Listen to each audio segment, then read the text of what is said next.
Welcome to the C3PO show. Before we get into anything, let's all thank Mr. Austin Lersten, our co-host over there, for making a beautiful logo. So I'm your co-host, Corey Sullivan. Over there, we got Austin Lersten. How y'all doing? You're welcome. I hope the people like it. If you guys look at it, the O looks like kind of like the college playoff championship trophy. I'm feeling it. I like it. Yeah, we got the C with the Star Wars. We got the 3 of Russ. So combine a little bit of everything. That's what we bring you. A little bit of everything. A little bit of everything. It's pretty fresh, the C, like the Seattle, and then the 3, the representative of Seattle right now, Russell Wilson, and then I believe that's the Pittsburgh Pirates P. Shout out Andrew McCutcheon, just because I can't think of any other better Pirates off the top of my dome. And it's a great logo. You surprised me with it. I knew that he had been working on it or worked on it originally, but I didn't know that it was near completion. And I'm a big fan of it. So much appreciated, Mr. Lersten. Yes, thank you. We'll get the official one up for you soon so everybody can check it out. Yeah. So getting into it, the Seattle Seahawks picked up 2 compensatory picks this last weekend. 2. Now we're up to 3 total. Thank you, Bruce Irvin and Russell Okung. We now have 5 picks in the top 106 draft picks this upcoming season.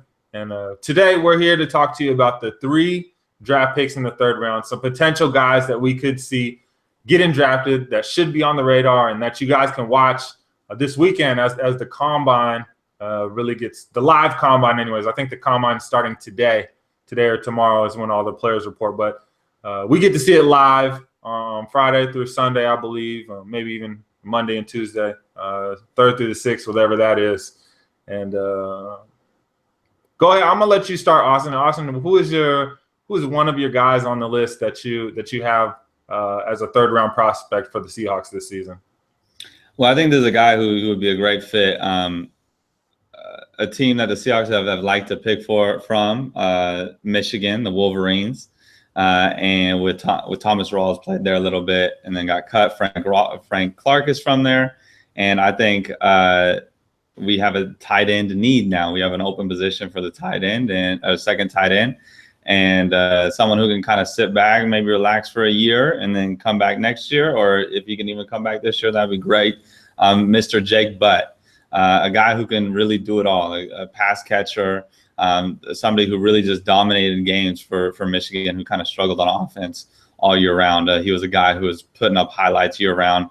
A guy who's a great blocker too, and just an all-around great player. Someone that the Seahawks like to take chances on these 3rd and later round picks. Guys who may have been injured or may have gone through some tough times. They like to take their chance and see what they can eventually bring to the table.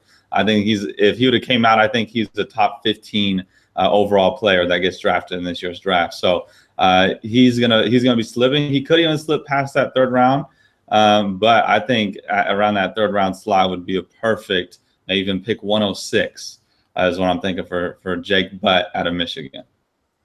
Oh yeah, man, I love that. I love that pick. Coming off a torn ACL, hurt himself in that bowl game. And for him to be falling to the 3rd round is crazy. He's easily up there with O.J. Howard as one of the best tight ends in college football. And we have the luxury right now of letting him sit. I mean, even if he was ready to go, he would never play over Jimmy Graham. So I'm all for letting him heal up and rehab and learn the ins and outs of the NFL. So I think that's a great pick. And at 106. I mean, how do you beat that? So I'm a fan of that. But going to another school that Pete and John generally like to hold down, if you will, is USC. And I'm going with our wide receiving core. We all know, if you watch the show, if you know anything about the show, we are not a fan of certain people that are in our current receiving core. So I think if we could get Juju Smith-Schuster onto the roster, I think it'll alleviate some of that 2nd and 3rd receiver tension currently going on right now. And Juju, he's a dog and can make big plays downfield. He's a guy that can make plays in general. Doesn't even have to be downfield. And At 6'2". He kind of had a down start to the season, and I don't blame him for it. It was Max Brown was not getting the job done for the Trojans, and then when they switched over to Sam Darnold, who had a great year, Juju, had a great year with him. The quarterback went as far as Juju went, and Max Brown and Juju just couldn't get it going this last year, and it could be a blessing in disguise for us, as a talent such as Juju would potentially fall to the third round. I don't think that he will, but if he did, I would love to jump on that and to get him, because there's not a whole lot of playmaking wide receivers in this draft, as many as there have been in other drafts. And I think, getting a guy like him that you don't need to be your number one could be a solid 2 or 3 guy, and will be a Seahawk for years to come. So I'm going with Smith-Schuster. What do you see in Juju? How does he fit within that Seahawks scheme? Well, I think that the thing that the Seahawks are missing right now is that deep red zone threat. And I love Doug Baldwin. He's a great player, great hands. Tyler Lockett, Paul Richardson. But the thing that they all have in common is they're not the biggest guys on the field. Yeah, they have a ton of heart, but you just don't really generally throw goes or over the shoulder fades to these particular guys. Not saying that they can't come down with it, but I would just Smith-Schuster come in, a guy that doesn't need to be the number one guy. Is not it can be the red zone target, but doesn't have to be, and can just learn from the greatness of Doug and Tyler Lockett and all of those guys. Plus, can produce. You look at the Seahawks offense: Tanner McAvoy, Chris Matthews, a bunch of guys have stepped into that 3 or 4 spot and succeeded. And I think that if we bring in a rookie talent such as Juju Smith-Schuster, it's only up from here for him. Yeah, it seems like the Seahawks have been looking for that guy year after year ever since Mike Williams departed. So I think that'd be a great pickup for the Seahawks.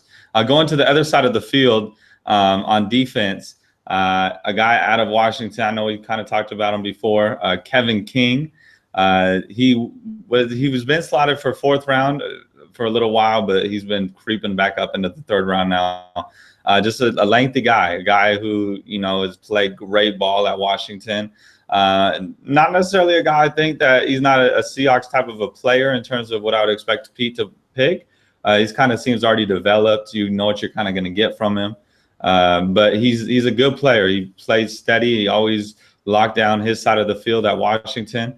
And I think that he could come in and do great things for the Seahawks if they were to pick him at that selection. Yeah, I agree. I love me some Kevin King. That's generally when the Seahawks were in the Super Bowl. That's what they had. They had the big, lengthy receiver corner that was physical. Brandon Browner playing alongside Richard Sherman, and now you have Kevin King, who's he's not as physical as Brandon Browner, but same height. Is physical with the receiver and plays great defense. So I really like Kevin King, but I'll match you at the cornerback position, and I really like Rasul Douglas out of West Virginia.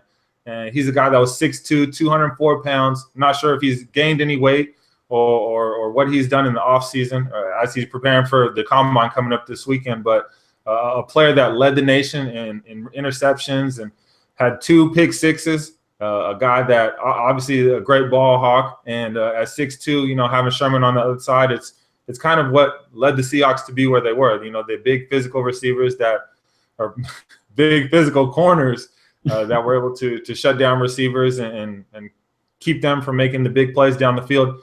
And that's kind of where the league's going right now, is those physical receivers that can make big plays. Odell, Julio Jones, just to name a couple. And I think that Rasul Douglas and even Kevin King can step in there and fill that role that Deshaun Shedd will be absent this season, and we really need something to lock down that other corner aside from Richard Sherman. Yeah, I think that'd be a great selection for the Seahawks as well. And staying on that side of the football, moving up though into the linebacker position. I think that the Seahawks, Bruce left last year, and I think that we saw that hole with Mike Morgan didn't get filled. He wasn't the guy. And they played a lot of nickel, so it kind of worked out, but I don't think that that's going to continue. I know they like to stay in that 4-3 base package a lot as well. So I think they're kind of forced to do that more. And I think if they can find a rookie who could step in and play good time and show that he can earn that position, opposite KJ. I think that would be a fantastic pickup. Now, a guy I'm looking at is from Florida, Alex Anzalone. Weird name, but he's known as Thor in Florida. Florida likes to refer to this guy as Thor. So that sounds like a Seahawk to me right there. He's got the long blonde hair, kind of the Clay Matthews look, going back vintage USC with P. And he attacks the ball. He's someone who kind of plays up close to the line. And that's what we need with a guy like that, kind of how Bruce did. He kind of played close to the line, didn't drop back into coverage too much, but can rush the passer, strong, physical. The thing I really liked about when I was watching his tape was this guy, he just hits you. And that sounds a little bit like Cam in there too. So I like guys that are versatile. He's fast. He's 6'3", 241. He's only a junior. So a redshirt junior, but only a junior stud that. So he's coming out. He could have stayed one more year, but I think he's got the skills in order to play that outside linebacker. I really like this guy out of Florida. I mean, how do you compete with a guy named Thor? Another good pick, Mr. Lersten, as usual. And I'll match you once again. I know you're not a huge fan of my man at LSU, but Duke Riley, I think, is a guy that can make the tackle, can make tackles in the backfield. Does a good job at shooting gaps, and being the third linebacker next to Bobby Wagner and KJ Wright can't be that difficult. And Pete talked about it in the end of the year interview that he wanted a guy that could come in and take some of those reps away from those guys. Over 1,000 plays each for KJ and Bobby. So I think Duke Riley is another guy that could come in there, alleviate some of the pressure from the guys that we have now, and I think that he can do a good job. And so he's another one that I think that we could draft an outside linebacker and help with what Pete has planned. Yeah. I think that position is going to be definitely a fill within one of those first 5 picks that the Seahawks have. Whether I was going to put T.J. Watt on the list as well, but I think he'll probably go in the second round. And I think the Seahawks could be one of the teams that selects him in the second round. I think that they're looking definitely to fill that other linebacker position. And staying, I think defense is going to be big this year. And I don't know if you guys have heard of a guy by the name of Star Lotulelei, a dominant player in the NFL, arguably one of the best defensive tackles. And there's another guy coming out this year now named Lowell Lotulelei. And this guy has the shoulder pads like Michael Bennett. And with shoulder pads like Michael Bennett, when you're making dominant plays, I like you. You make good plays. So he gets up under people and he just moves offensive linemen backwards every time. So check him out. Just watch his film. He's actually kind of fun to watch. He's someone who it doesn't matter if it's a pass, a run, it doesn't matter. He's getting up under guys and just moving them way back. And if he could fall to the third round, I think that could be a huge pickup next to Jordan Reed. I know that we have that other defensive tackle spot that's been kind of filled by certain guys, kind of switched in and out. I think if we could have 2 young studs just locking that position down, Frank Clark is going to be going into his 3rd year. I think that could be a real dominant up front for the defense. Yeah, I'm a big fan of anything Lotulelei on my defensive front. But I'm going to have to go the other side of the ball. And at center, I know Justin Britt is doing a fine job. I don't think he's the best center in the league, so I don't think that his spot should be, absolutely reserved for him. And a guy that I like is the Remington Award winner, Remington Trophy, whatever you want to call it, I don't know. But Pat Elflein out of Ohio State, the quarterback of the offensive line for Ohio State when Ezekiel Elliott was there. I'm a fan. Obviously, he's been doing a great job. He went to Ohio State, a big name. Has obviously played all the good players, all the good DNs and D tackles from, up and down the conference, up and down all of college football. And he's proven. He won the award for the best center in college football. So if he falls to us in the 3rd round, the offensive line, I'm sure anything that is on the offensive line is free game for the Seattle Seahawks right now. And a name brand such as him is more than welcome in my book anyway. Yeah, I think that's another position. I mean, the offensive line is always looking to be upgraded. And in that third round, Seahawks are gonna need to pick up somebody within one of those first 5 picks. Another must pick is on that offensive line at some point. My last selection, I think it's a perfect Seahawks, our type of guy. This guy is out of Middle Tennessee.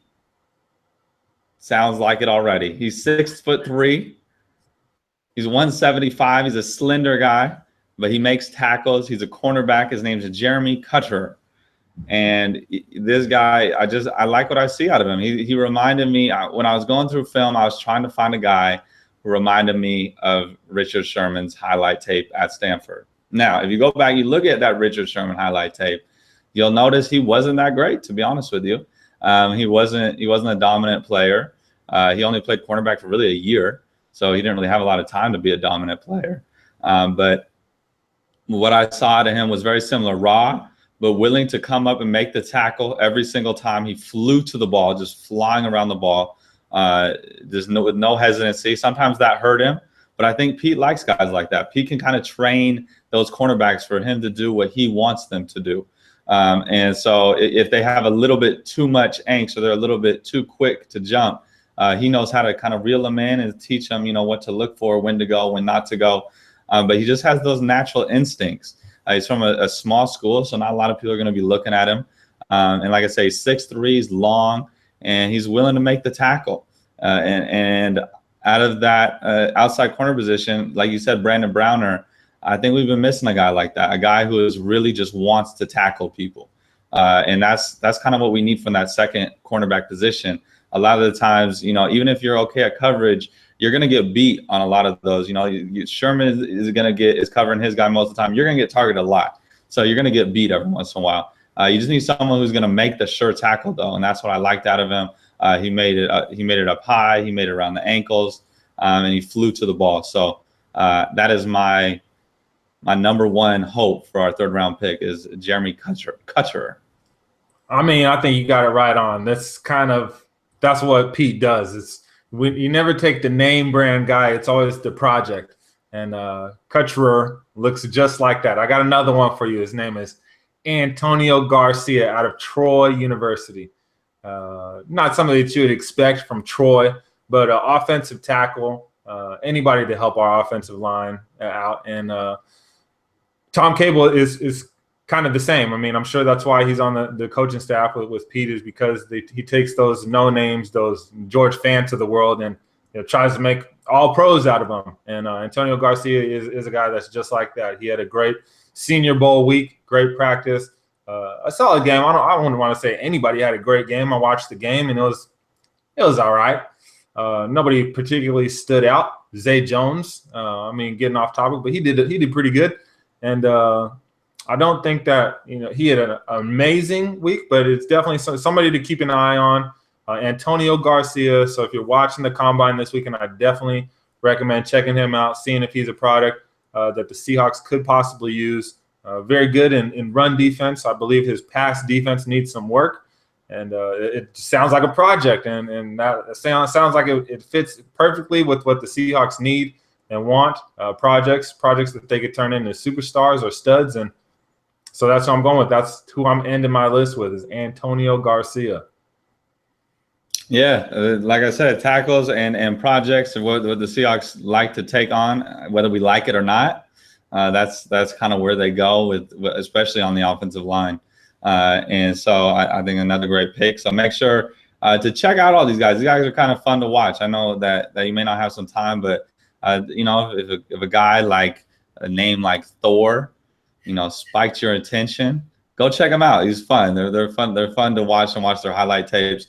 We don't pick boring guys. So all the guys we selected are at least fun for you to enjoy, to do a little bit of your own research. So thank you all for watching. I'll let you close it out, Corey.